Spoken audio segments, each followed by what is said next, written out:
Olá pessoal, meu nome é Glauco, sou aluno regular do curso de mestrado profissional em computação aplicada, oferecido pela Universidade de Brasília.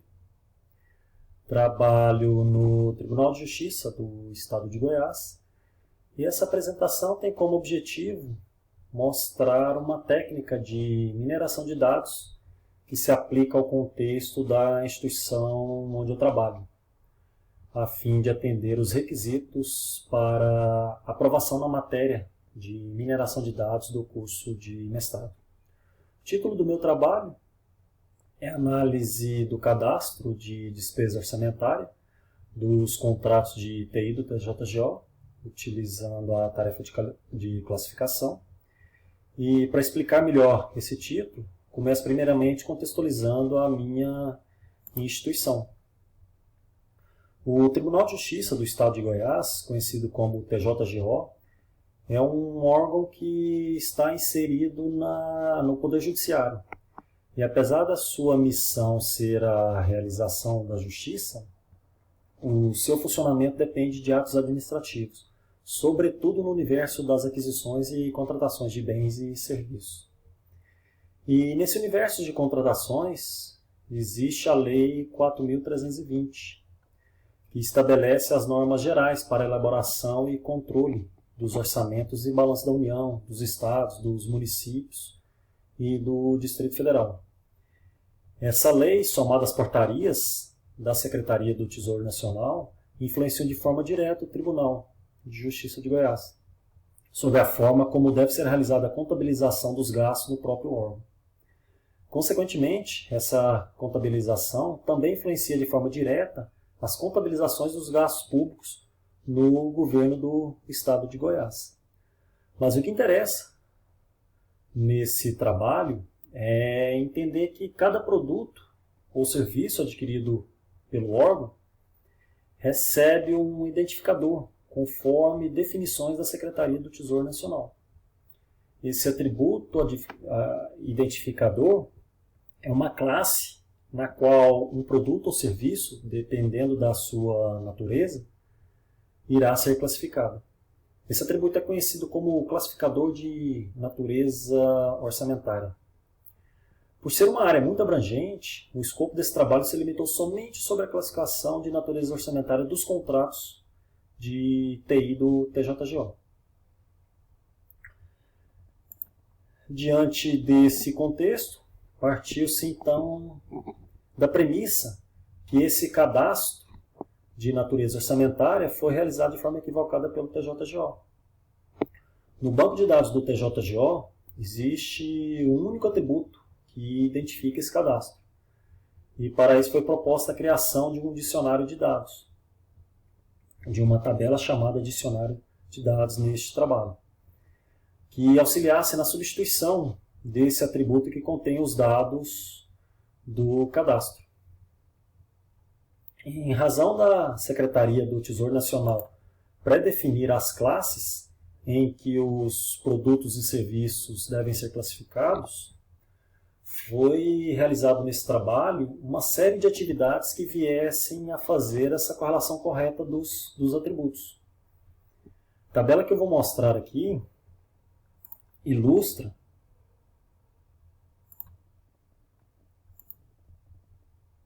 de forma sucinta a estratégia adotada. Foram selecionados na tabela do STN, da Secretaria do Tesouro Nacional, apenas os registros que continham palavras relacionadas ao contexto de tecnologia, como, por exemplo, processamento de dados, software, hardware, telecomunicações, informática, desenvolvimento, etc. Esse filtro, inicialmente, resultou em 33 registros, contendo a combinação destas diversas palavras. Entretanto, vieram registros duplicados que acabaram sendo excluídos. E o resumo desse filtro acabou sendo essa tabela. Como se pode observar, cada registro, cada linha, recebeu um valor de somatório de pesos e código descritor, oriundos de uma tabela de pesos definida nesse trabalho. Nessa outra tabela, pode ser vista a definição de forma mais detalhada. Cada linha obteve um valor oriundo dessa união de pesos. assim como para o atributo código descritor. O peso 1, o peso 2, o peso 3, o peso 4, o peso 5, compuseram o atributo somatório de peso. O descritor 1, o descritor 2, o descritor 3, o descritor 4 e o descritor 5 compuseram o código descritor. Na base de dados do TJGO, também foram atribuídos esses mesmos valores de pesos, nos atributos que tinham correlação com as palavras relacionadas ao contexto da tecnologia que eu citei, essas mesmas palavras. Assim, os atributos código descritor e somatório de peso foram a chave desta vinculação entre a base de dados do TJGO e a base de dados da Secretaria do Tesouro Nacional. Assim, superada essa fase de preparação e limpeza dos dados e organização dos atributos, sempre tendo como referência o método KDD, partiu-se para a definição da metodologia, sobretudo visando a aplicação da tarefa de classificação. A justificativa de utilização dessa técnica de classificação se deu em razão da possibilidade de que a cada entrada de um novo registro é possível prever a classe em que tais registros se enquadram. Dessa forma, tornou-se possível validar se a proposta de alteração do atributo sugerida nos slides anteriores por meio do dicionário de dados foi uma medida confiável. Vinculado ao uso da tarefa de classificação, foram utilizados os algoritmos Naive-Bayes e RPart para precisar a qualidade do modelo proposto, bem como avaliar eventuais desvios ou não conformidades. Essa escolha possibilitou também a análise do desempenho desses algoritmos, que é uma das propostas de requisito da matéria. Ainda para a realização dessas atividades de mineração também foram utilizados os softwares RStudio e o Weka. O RStudio foi utilizado para a aplicação do algoritmo RPart e o software Weka foi utilizado para a execução do algoritmo Naive-Bayes. A escolha desses softwares, RStudio e o Weka, ocorreu de forma subjetiva, por serem ferramentas gratuitas e possuírem interfaces amigáveis, além de uma grande variedade de algoritmos classificadores disponíveis. A intenção era simplesmente familiarizar com um maior número de softwares. Bom, após a preparação dos dados e definição da metodologia, iniciou-se então a tarefa de classificação. Para isso foram geradas duas amostras aleatórias, uma de treinamento com 80% dos dados e outra de teste relacionada aos 20% dos dados restantes. Essa separação por amostragem objetivou uma avaliação independente e ter uma confiança maior sobre os resultados do trabalho.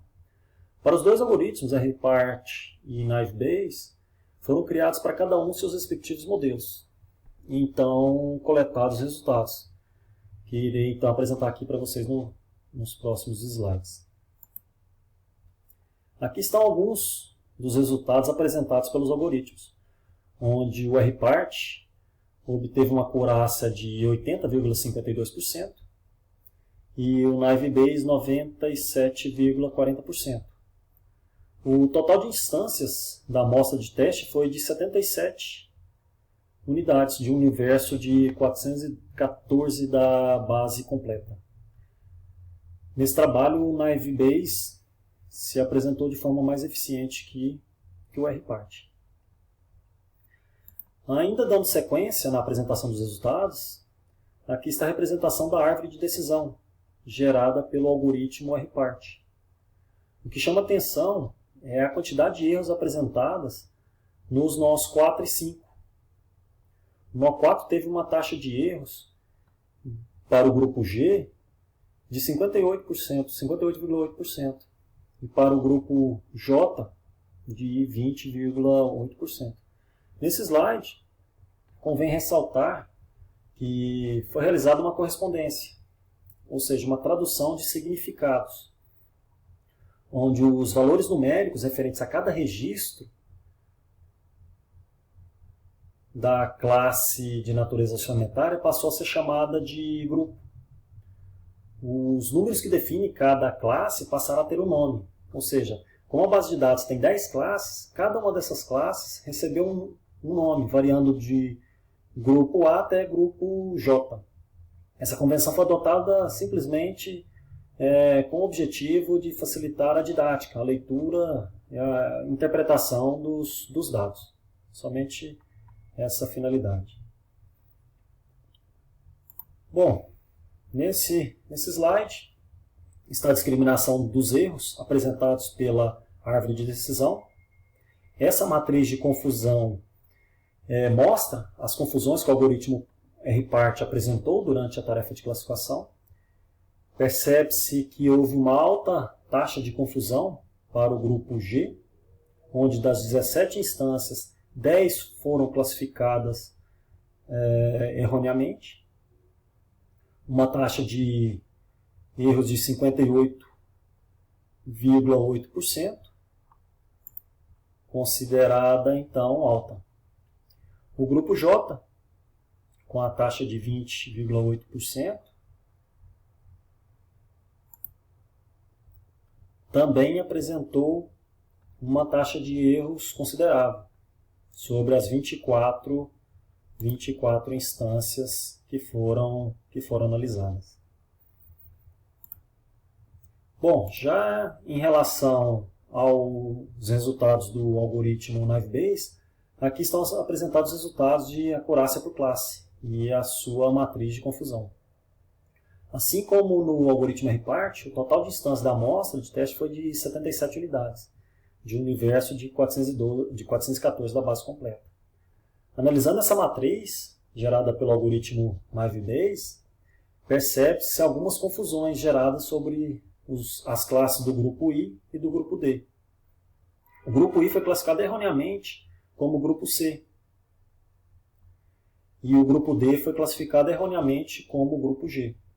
Inclusive, nessa tabela de detalhamento da acurácia por classes, verificou-se que as classes grupo I e grupo D apresentaram valores zerados para as referências de TP-Rate, FP-Rate, Precision, RCal, FMeasure, MCC. Essa quantidade de uma instância do grupo I e do grupo D não são suficientes para apresentar uma conclusão precisa do modelo. Haveria necessidade de mais dados para verificar a sua qualidade, mesmo tendo atingido uma acurácia boa de 97,40%. Assim, após esses resultados apresentados, conclui-se neste trabalho que o algoritmo Naive-Bayes apresentou uma acurácia, uma eficiência melhor que o algoritmo RPart. Entretanto, não há como afirmar que um algoritmo é melhor que o outro para qualquer caso. No início, a ideia era analisar todos os possíveis valores de cadastro relacionados aos contratos de TI, por meio das classes identificadoras disponibilizadas pela Secretaria de Tesouro Nacional. Entretanto, quando foi dado início aos trabalhos, verificou-se que isso era um esforço muito grande, que haveria necessidade de um tempo maior, bem como uma maior discussão junto à área de contabilidade de custo da JGO. Em outras palavras, foi decidido reduzir aquele escopo da quantidade de classes e buscar um modelo que, a partir desse trabalho piloto, pudesse ser expandido e aplicado a todas as possibilidades de classificação da despesa orçamentária. O modelo de dicionário de dados ainda precisa ser melhorado, em razão da quantidade de erros apresentados pelos dois algoritmos. Mas fica aqui neste projeto uma proposta de trabalho, além das sugestões apresentadas nesse slide. Basicamente é isso. Mais detalhes do trabalho estão no artigo. Qualquer dúvida estou à disposição e aqui termina a minha apresentação. Obrigado.